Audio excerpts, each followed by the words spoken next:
এবার আমরা কোয়েশ্চেন 32টা দেখব। কি বলছে না 32 এর ক্ষেত্রে একটা সার্কিট দিয়ে দিয়েছে, দিয়ে আমাদের কি জানতে চেয়েছে, potential difference between point B and C. মানে কি এই যে এখানেতে পয়েন্ট বি আছে, এখানে পয়েন্ট সি আছে, এদের মধ্যে পোটেনশিয়াল ডিফারেন্স জানতে চেয়েছে। তো পোটেনশিয়াল ডিফারেন্স পেতে গেলে আগে আমাদের কি হতে হবে, বি পয়েন্ট আর সি পয়েন্টের পোটেনশিয়াল জানতে হবে।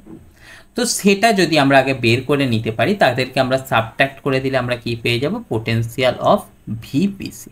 মানে আমাদের সেটা প্র্যাকটিক্যালি কত আসছে, ভিপি মাইনাস ভিসি।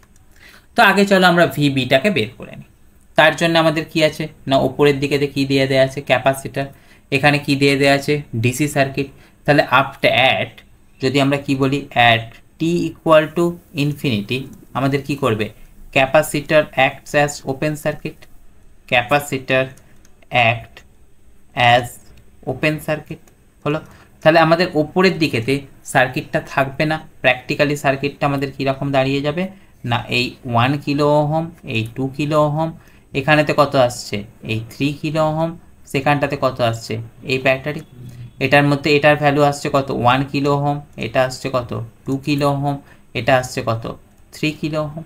ওকে, তাহলে আমাদের এই দুটো পয়েন্টের মধ্যে, যে দুটো পয়েন্টের মধ্যে ক্যাপাসিটারটাকে লাগানো আছে, সেই দুটো পয়েন্টের নাম কি কি দিয়ে দেওয়া আছে, নাম দিয়ে দেওয়া আছে এ আর ডি।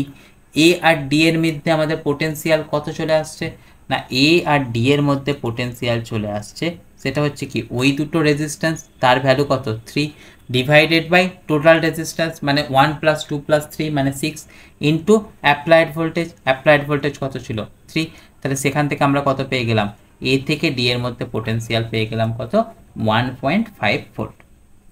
এবার আমাকে দুটো পয়েন্টের পোটেনশিয়াল জানতে হবে, কার কার পোটেনশিয়াল, বি এর আর সি এর। যদি বি এর পোটেনশিয়াল জানি, এখানটাতে কি আসছে, আমাদের বি এর পোটেনশিয়াল হচ্ছে কি, আমাদের রেজিস্টার দুটোর মধ্যে ডিভাইডেড হয়েছে, এই তো দেখো 1 কিলো ওহম আর 2 কিলো ওহম, তাদের মাঝখানেতে আমাদের কতখানি ডিভাইডেড হয়েছে না, তাদের মাঝখানে আমাদের 1.5 ভোল্ট ডিভাইডেড হয়েছে। তাহলে আমাদের বি পয়েন্টের পোটেনশিয়াল বলতে গেলে কি বলতে হচ্ছে, যে 2 কিলো ওহমের অ্যাক্রসে পোটেনশিয়াল, কেননা পোটেনশিয়াল সবসময় নেগেটিভের রেসপেক্টে মেজার করি। তো বি পয়েন্টের পোটেনশিয়াল কত চলে আসবে, 2 divided by 1 + 2 into original voltage হলো। তাহলে সেখান থেকে কত চলে এলো, 2/3 বাই ইন্টু 1.5, মানে সেখান থেকে কত চলে আসছে না 0.5 হলো, না 0.5 না 0.5 ইন্টু 2 মানে সেটা কত চলে আসবে না 1 ভোল্ট।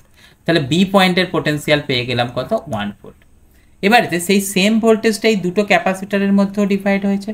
ক্যাপাসিটারের মধ্যে ডিভাইড হতে গেলে সেখানটা থেকে আমাদের ফর্মুলাস কি চলে আসে না, উল্টো দিকের ক্যাপাসিটেন্স, মানে উল্টো দিকে ক্যাপাসিটেন্স কত আছে না, আমাদের বের করতে হবে 2 মাইক্রোফ্যারাডের অ্যাক্রসে। তাহলে উল্টো ক্যাপাসিটেন্সটা কত আছে, 1 মাইক্রোফ্যারাড, মানে উল্টো capacitance divided by total capacitance into total voltage.